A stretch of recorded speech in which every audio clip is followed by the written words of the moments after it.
Hello guys, welcome to my channel. Today I'm going to teach you or discuss about nutrition topic. So before the preceding the video, please subscribe my channel and also don't forget share and like the video. So let's start with the topic nutrition.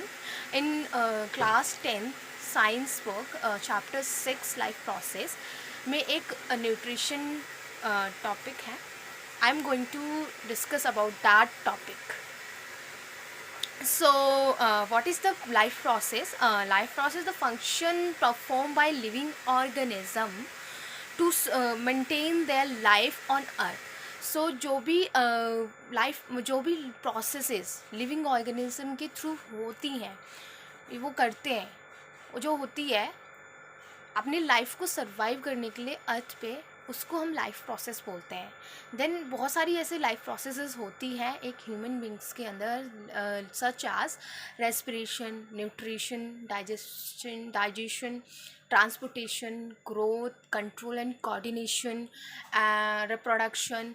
So these all are the life processes which happens in all the living organism. So let us discuss about nutrition. So what is nutrition? The process of taking the food and utilizing it is called nutrition. जो भी हम food खाते हैं फिर उसको utilize करते हैं और यूटिलाइज करके जो एनर्जी हम गेन करते हैं is called nutrition. Okay, so there are the basically two mode of nutrition, that is autotrophs and heterotrophs. So आप पहले प्रीवियस क्लासेस से पढ़ते आ रहे हैं what is autotrophs and what is heterotrophs. So autotrophs are those in which organism, living organism make their own food is called autotrophs. So जो भी autotrophs लोग लाइक लिविंग ऑर्गेनिज्म जो होते हैं ऑटोट्रॉफ्स, वो अपना खाना खुद बनाते हैं. And in heterotrophs are those in which a living organism make do not make their food by their own, they are depend on others, so is called heterotrophs. So जो भी heterotrophs जो होते हैं लिविंग ऑर्गेनिज्म, वो दूसरे के ऊपर depend होते हैं, they are not making their own food. So now discuss about and heterotrophs. Heterotrophs further divided into three nutritions, that is saprotrophic, parasitic nutrition and holozoic nutrition. So these three nutritions are divided in under the comes under the heterotroph nutrition. So what is the saprotrophic nutrition? Saprotrophic nutritions are those in which organism takes their food by dead and decaying matters. जो भी saprotrophic nutritions लेते हैं वो organism क्या करते हैं कि वो जो अपना फूड जो लेते हैं वो डेड एंड डिकेइंग मैटर से लेते हैं. Let's suppose dead plants, dead animals, decaying matters. And in parasitic nutritions में होता है कि जो लिविंग ऑर्गेनिज्म होते हैं वो जो अपना फूड लेते हैं वो कहाँ से लेते हैं, वो लिविंग ऑर्गेनिज्म से लेते हैं. तो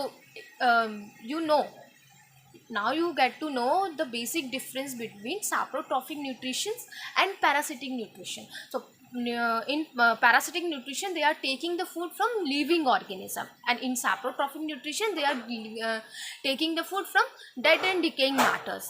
And now come to holozoic nutrition. Holozoic nutrition में वो in which living organism takes their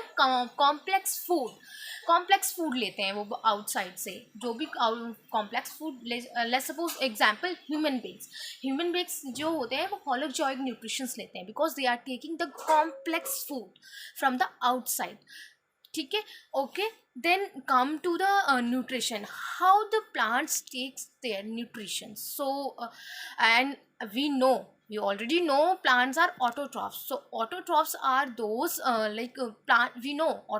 plants are autotrophs, so they are make their own food. So how they are make their own food, वो अपना खाना बनाते कैसे हैं? तो then the process comes photosynthesis. By the process of photosynthesis they are able to make their own food. So what is the photosynthesis? First we discuss about that. So what is photosynthesis are in this process plants make their own food with the help of inorganic materials. So what are the inorganic materials, such as carbon dioxide, water, are in the presence of sunlight and chlorophyll. So in short, the definition of photosynthesis is the process of making the food with the help of inorganic materials in the presence of sunlight and chlorophyll is called photosynthesis. And there is the equation of photosynthesis, CO2 plus H2O, arrow में sunlight and chlorophyll, in the presence of chlorophyll and sunlight, then what the product comes, glucose plus oxygen. So what we are we are taking the oxygen, then that oxygen comes from plants only. Okay, so and where the photosynthesis happens in the plant, तो happen जो photosynthesis जो होता है इन plants में, वो leaves में होता है. ओके, लीव्स में लीव्स में स्टोमेटा प्रेजेंट होता है. स्टोमेटा के आसपास एक ग्रीन स्पॉट्स होते हैं, आप अपनी बुक्स में देख लीजिएगा, ग्रीन स्पॉट्स होते हैं, उसमें वो क्लोरोप्लास्ट होते हैं, उसके अंदर क्लोरोफिल प्रेजेंट होते हैं. तो chlorophyll, in the presence of chlorophyll and sunlight the photosynthesis happens. Okay, then the process, जब ये प्रोसेस होता है फोटोसिंथेसिस के, तो 3 मेन स्टेप्स होते हैं जो कि होते हैं. उन 3 स्टेप्स से हम ये कहते हैं कि फोटोसिंथेसिस हो रहा है.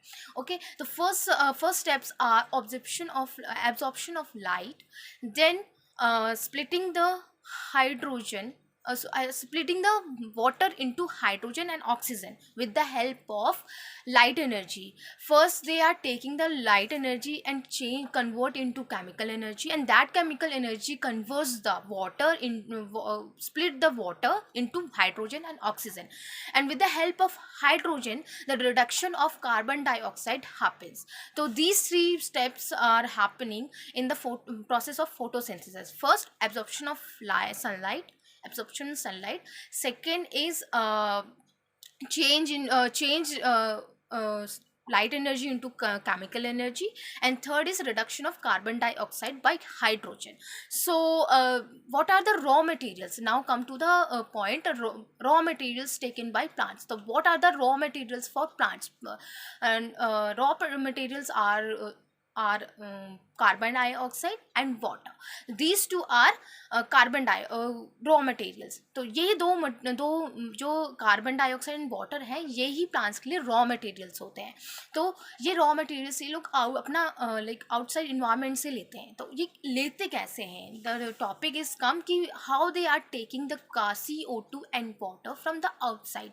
सो I am going to discuss about this कि how they are taking the CO2 and water from the outside. So आपने देखा होगा लीव्स में लोअर आपने अगर क्लास में देखा होगा माइक्रोस्कोप में लीव्स को, तो लोअर सरफेस होता है लीव्स का, उसमें टाइनी स्पोर्स होते हैं, टाइनी स्पोर्स होते हैं. उसको हम स्टोमेटा कहते हैं, स्टोमेटा पोर्स. ठीक है, स्टोमेटा पोर्स के को जो सराउंड करते हैं वो गार्ड सेल करते हैं सराउंड. ओके, तो वो उस गार्ड सेल जो भी opening and closing stomata pores होते हैं वो कौन कंट्रोल करता है? गार्ड सेल कंट्रोल करते हैं. तो अब thing comes is how they are taking CO2. So whenever the water flows in plant, then stomata pores swell. जब वो स्वेल करते हैं तो स्टोमेटा पोर क्या होता है? ओपन हो जाते हैं. जब अगर वाटर फ्लो बंद हो जाता है प्लांट के अंदर, तो स्टोमेटा पोर क्या होते हैं? क्लोज्ड हो जाते हैं, स्ट्रेट हो जाते हैं, श्रिंक हो जाते हैं. ठीक है, तो ये जो ओपनिंग एंड क्लोजिंग का जो प्रोसेस होता है वो कौन कंट्रोल कर रहा होता है? गार्ड सेल कंट्रोल कर रहे होते हैं. गार्ड सेल के हेल्प से हम स्टोमेटा पोर ओपन होते हैं, क्लोज होते हैं. तो एंड जब अगर स्टोमेटा पोर्स है वो ओपन कब होते हैं? कब वो CO2 लेते हैं, कब उनकी नीड होती है, कब वाटर फ्लो करता है? तो जब भी वाटर फ्लो करता है, प्लांट में, तो स्टोमेटा पोर क्या करते हैं, ओपन हो जाते हैं। ओपन हो जाते हैं तो उनको एनवायरनमेंट से वो CO2 ले रहे होते हैं और वाटर फ्लो कर रहा होता है, ठीक है। तो इस तरीके से उनको वाटर भी मिल रहा होता है, CO2 भी मिल रहा होता है। जो वाटर जो उनको मिल रहा होता है वो ऑस्मोसिस के प्रोसेस से ले रहे होते हैं, वो सॉइल से रूट में ऑस्मोसिस के प्रोसेस से ले रहे होते हैं, फिर रूट से लीव्स तक जाइलम वेसल्स के थ्रू जाता है, वाटर फ्लो करता है, ठीक है। और जो स्टोमेटा जो कार्बन डाइऑक्साइड ले रहे होते हैं वो ऊपर से ले रहे होते हैं इन्वायरमेंट से। जब आपको मैंने बताया कि स्टोमेट जब वाटर फ्लो करेगा अपसाइड तो स्टोमेटा पोर्स खुल जाएंगे, तो CO2 अंदर आने लग लाइक इनसाइड कम लाइक इनसाइड आने अंदर की तरफ आने लगेंगे, ओके। तो इसके बाद जब उनकी नीड ख़त्म हो जाती है CO2 की, तो अगर वो स्टोमेटा पोर्स हमेशा खुले नहीं रहते हैं। क्यों? वो अपने आप को बंद कर लेते हैं। बंद क्यों कर लेते हैं उसका भी एक रीज़न है कि वो ज़्यादा CO2 अगर वो ओपन रखेंगे तो वाटर उनका लॉस होगा, ठीक है। वाटर लॉस होगा, वाटर लॉस ना हो उस कारण जब भी वो उनको CO2 नहीं नीड होती, CO2 जब नीड नहीं होती तो वो अपना पोर बंद कर लेते हैं, ठीक है। जब उनको CO2 नीड होती है तो वो पोर्स अपना खोल लेते हैं और वाटर फ्लो होता है ऊपर से और नीचे ऊपर से CO2 वो ले रहे होते हैं, ठीक है। इस प्रोसेस से वो CO2 ले रहे होते हैं और वाटर ले रहे होते हैं। Now come to the point how to gain and also जो ऐसा नहीं है कि स्टोमेटा स्टेम में भी प्रेजेंट होते हैं, ये चीज़ एक नोट कर लो कि स्टेम्स में भी पोज प्रेजेंट होते हैं, स्टोमेटा पोज होते हैं। तो जो फोटोसिंथेसिस होता है वो स्टेम के स्टोमेटा में भी फोटोसिंथेसिस होता है, ठीक है। तो अब हम आगे आते हैं। अब आपको प्रोसेस पता चल गया होगा कि CO2 वो लोग लाइक प्लांट्स हैं जो CO2 एंड वाटर कैसे लेते हैं। जब भी उनको नीड होती है CO2 की, तो वो वाटर फ्लो करता है। वाटर फ्लो होने की वजह से स्टोमेटा पोर्स खुल जाते हैं और खुलते हैं तो वो इन्वायरमेंट से CO2 ले लेते हैं, और जब उनकी CO2 की नीड ख़त्म हो जाती है तो पोर्स वो अपना बंद कर लेते हैं एंड वाटर फ्लो भी बंद हो जाता है, ठीक है। देन द प्रोसेस जब फिर सनलाइट पड़ती है फिर और क्लोरोप्लास्ट में तो क्लोरोफिल ऑलरेडी प्रेजेंट है, तो उसके हेल्प से वो फोटोसिंथेसिस करते हैं, ठीक है। Then now come to the point nutrition, how animal gain the nutrition. So basically मैं यही बता देती हूँ कि एनिमल्स के जो होते हैं फूड गेन करने के, वो उनके 3 हैबिट्स होते हैं, फूड हैबिट्स होते हैं जिसके थ्रू वो फूड गेन करते हैं। तो there are 3 food habits, that is first herbivores, carnivores, omnivores. Herbivores वो होते हैं जो एनिमल्स सिर्फ प्लांट्स कंज्यूम करते हैं। कार्निवोर्स वो होते हैं जो सिर्फ फ्लैश कंज्यूम करते हैं, और जो ओमनिवोर्स होते हैं वो दोनों कंज्यूम करते हैं, प्लांट्स एंड फ्लैश बोथ, ठीक है। Okay, then come to the animals simplest organism we call unicellular, okay. And जो मल्टी सेलुलर होते हैं वो जो एनिमल्स होते हैं, there are two types of organism, unicellular organism, multi cellular organism. So nutrition in nutrition in unicellular like amoeba, paramecium, and multicellular organism take the nutrition by digestive system. So first मैं आपको amoeba का बता देती हूँ कि amoeba एक होता है, ये एक यूनिसेलुलर ऑर्गेनिज्म होता है, ठीक है। और जो इनका मोड ऑफ न्यूट्रिशन होता है वो होलोजॉइक न्यूट्रिशन होता है, ओके। एंड और ये जो प्रोसेस जो उनका फूड जो लेने का प्रोसेस होता है वो उसको फैगोसाइटोसिस बोलते हैं। साइटोसिस के प्रोसेस से वो अपना फूड गेन करते हैं। अब फैगोसाइटोसिस में होता क्या है, जब भी फूड अमीबा के आसपास होता है फूड पार्टिकल्स, तो वो क्या करते हैं कि वो फिंगर लाइक प्रोजेक्शन से वो उस फूड को सराउंड करते हैं। फूड को सराउंड करके वो फूड वैक्यूल बनाते हैं। फिर फूड जब वो उसका जो फूड है वो फूड वैक्यूल में आ जाता है, देन वो उसके अमीबा के साइटोप्लाज्म में जो भी डाइजेस्टिव एंजाइम होता है वो उससे वो उस फूड को डाइजेस्ट करते हैं, ठीक है। और फिर डाइजेस्ट करके फिर वो उसको एब्जॉर्ब करते हैं by the process of assimilation, okay. Then वो एब्जॉर्ब करके जो उनका अनडाइजेस्टेड फूड बच जाता है, जो वेस्ट फूड बच जाता है, वो अमीबा में किसी भी पार्ट में कलेक्ट हो जाता है। और फिर उसके बाद जब वो कलेक्ट हो जाता है तो वो किसी साइड से भी उसकी जो सेल वॉल है वो रप्चर हो जाती है और सारा वेस्ट बाहर को निकल जाता है। तो ये प्रोसेस होता है अमीबा में कि न्यूट्रिशन वो कैसे लेते हैं और कैसे डाइजेस्ट होता है। देन अब पैरामीशियम में थोड़ा सा फर्स्ट प्रोसेस जो इंजेक्शन होता है वो थोड़ा सा डिफरेंस होता है, बाकी सारा सेम होता है अमीबा से, ठीक है।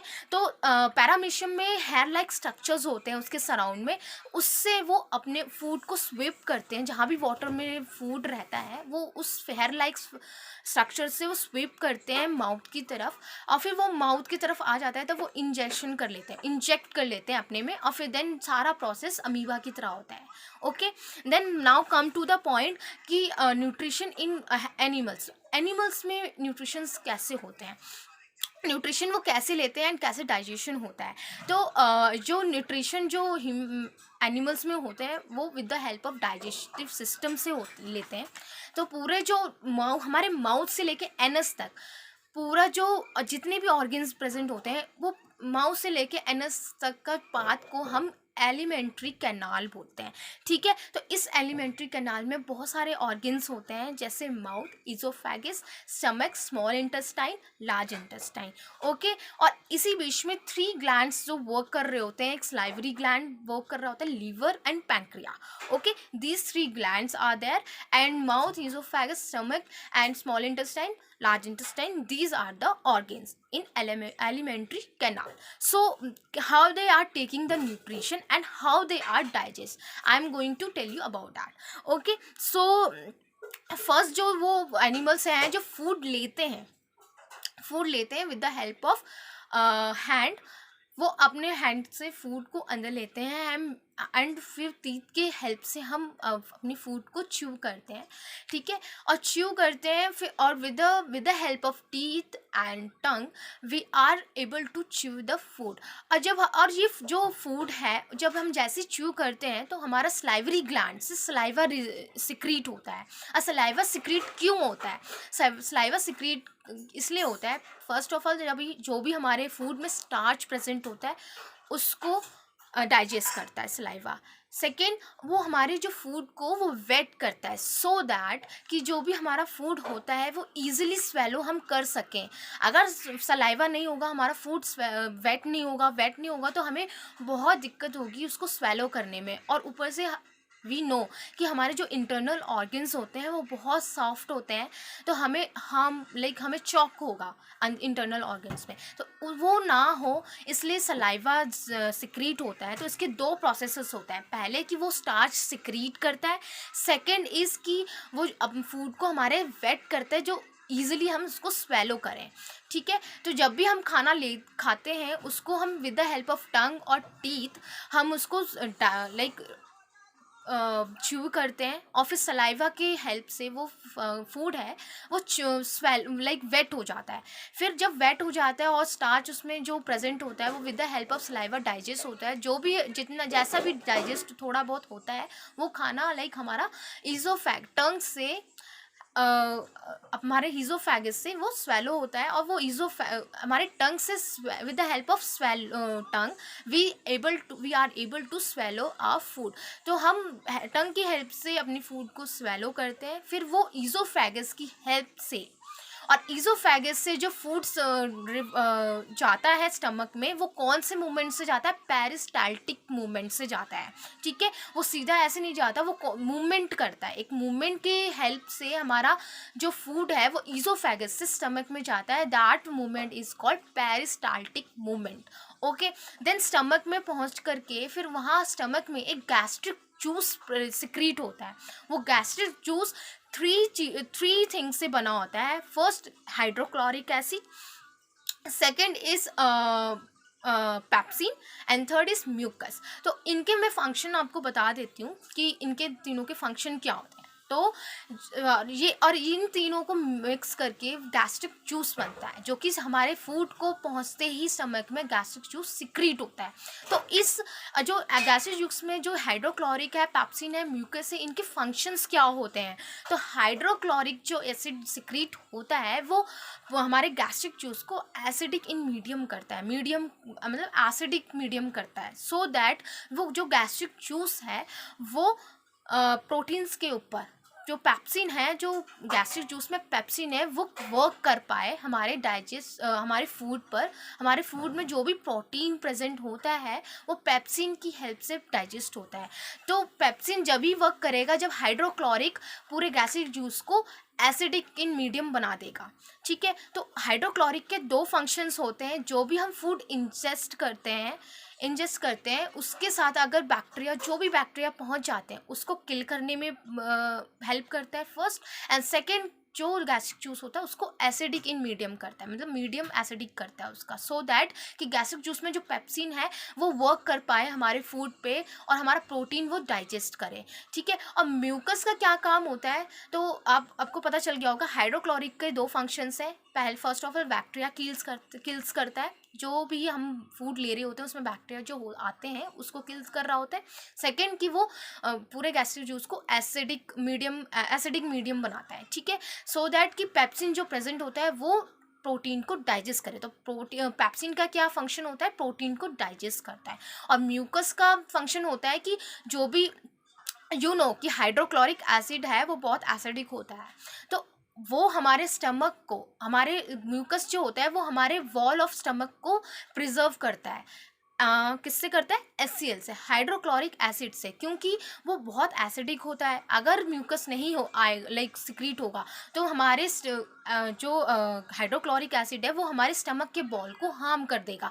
तो उससे बचाने के लिए म्यूकस सिक्रीट होता है। तो म्यूकस क्या करता है कि हमारे जो हाइड्रोक्लोरिक एसिड जो होता है उससे ना हमें प्रिजर्व करता है, हमारे वॉल को, स्टमक के वॉल को प्रिजर्व करता है। और जिसके अंदर लाइक एक होता है अल्सर प्रॉब्लम होती है, वो इसी वजह से होती है, जिनके अंदर म्यूकस सिक्रेट सही से नहीं कर रहा होता है तो उनको अल्सर होता है। क्यों? क्योंकि हाइड्रोक्लोरिक एसिड है वो स्टमक के वॉल को हार्म कर देती है, जिसकी वजह से उनको अल्सर हो जाता है। ठीक है, तो हमारा म्यूकस का क्या फंक्शन होता है कि वो हमारे स्टमक के वॉल को प्रिजर्व कर रही होती है हाइड्रोक्लोरिक एसिड से। ठीक है, और अगर म्यूकस सिक्रेट अच्छे से नहीं करता है तो क्या होता है कि हमारे वॉल, जो स्टमक की वॉल है, उसको हार्म हो जाता है। ठीक है, और हमें अल्सर की प्रॉब्लम हो जाती है।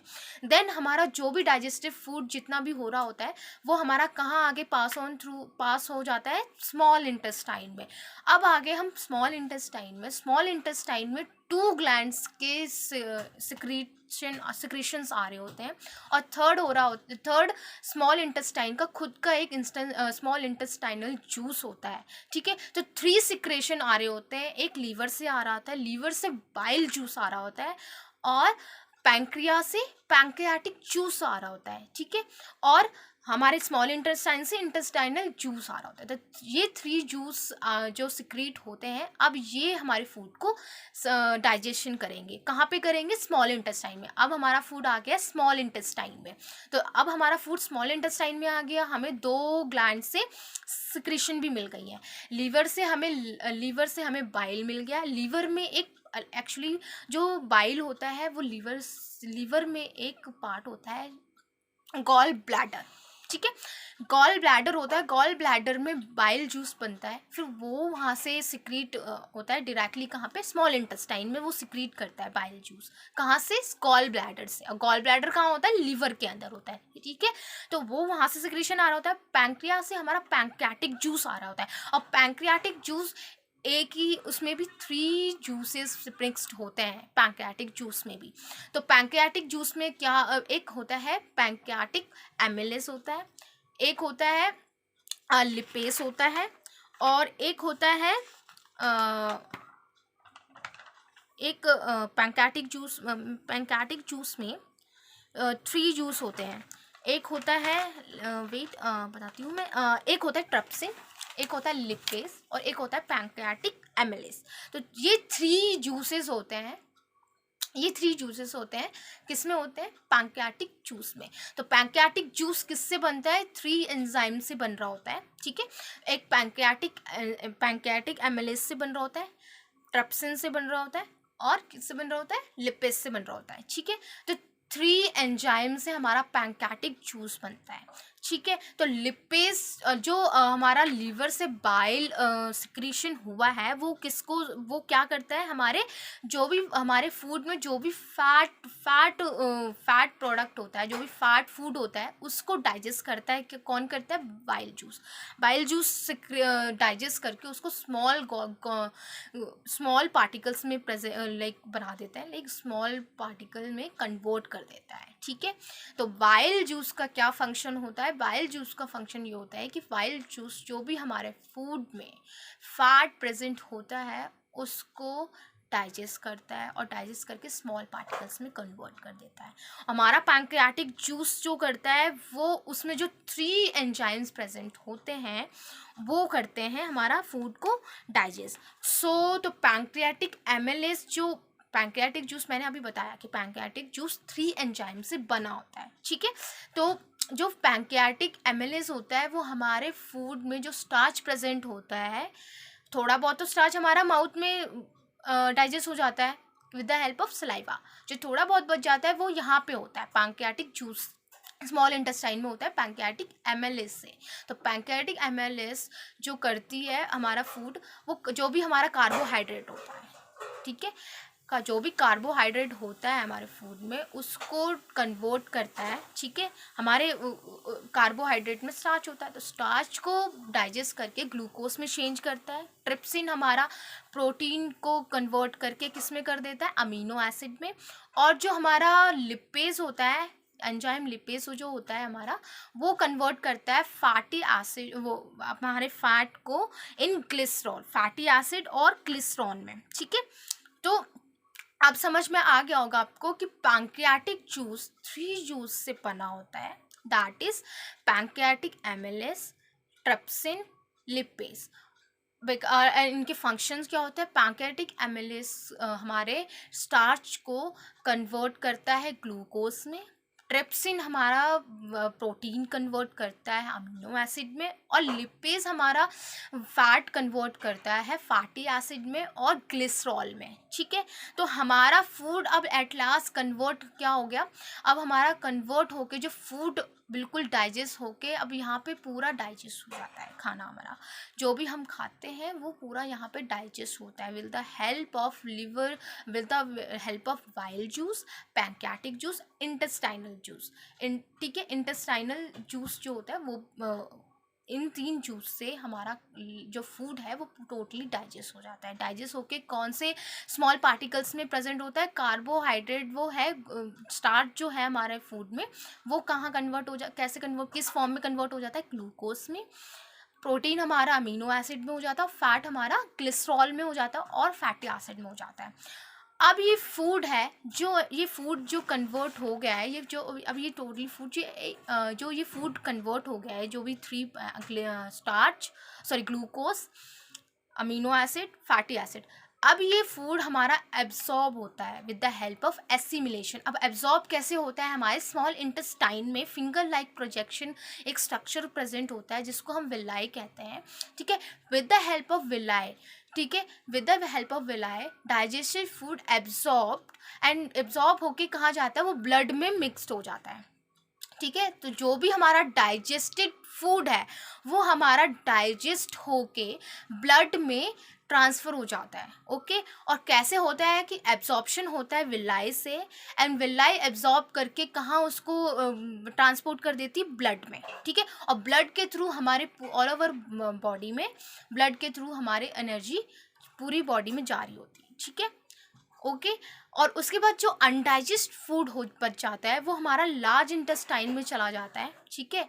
जो अब समझ में आ गया होगा, जो हमारा डाइजेस्टेड फूड है वो bye the process of assimilation वो एब्जॉर्ब हो जाता है, और एब्जॉर्ब कौन करता है? स्मॉल इंटेस्टाइन में विलाई प्रेजेंट होती है।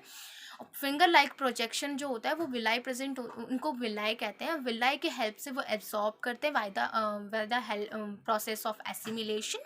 ठीक है, फिर एसिमिलेशन के बाद वो जो एब्जॉर्ब हो जाता है वो ब्लड में ट्रांसफ़र कर देते हैं, डाइजेस्टेड फूड को एब्जॉर्ब करके ब्लड में ट्रांसफ़र कर देते हैं, एंड ब्लड के थ्रू हमारे पूरे ऑल ओवर बॉडी में ट्रांसफ़र हो जाती है एनर्जी। ठीक है, पूरे ऑल ओवर बॉडी में ब्लड के थ्रू हमारा फूड एब्जॉर्ब फूड ट्रांसफ़र हो जाता है, और जो अनडाइजेस्टेड फूड बचता है वो लार्ज इंटेस्टाइन में जाता है।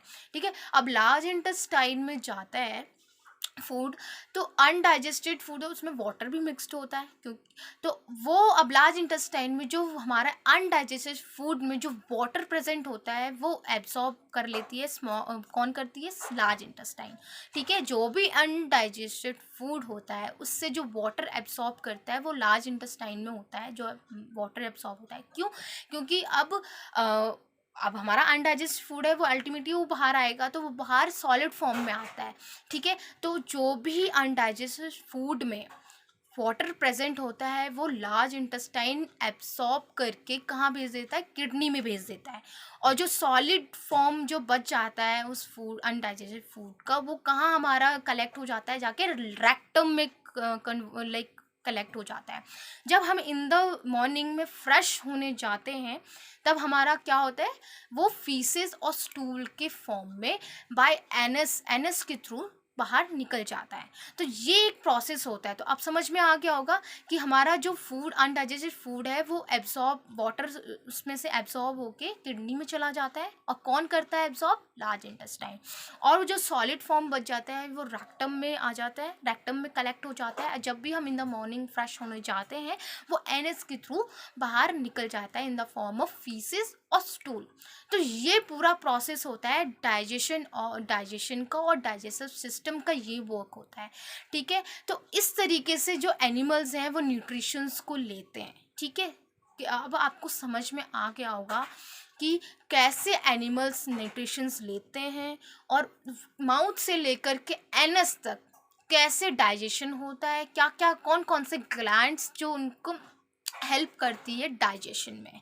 ठीक है, तो now you are able to understand how to take nutrition in how animals take nutrition, how plants take nutrition.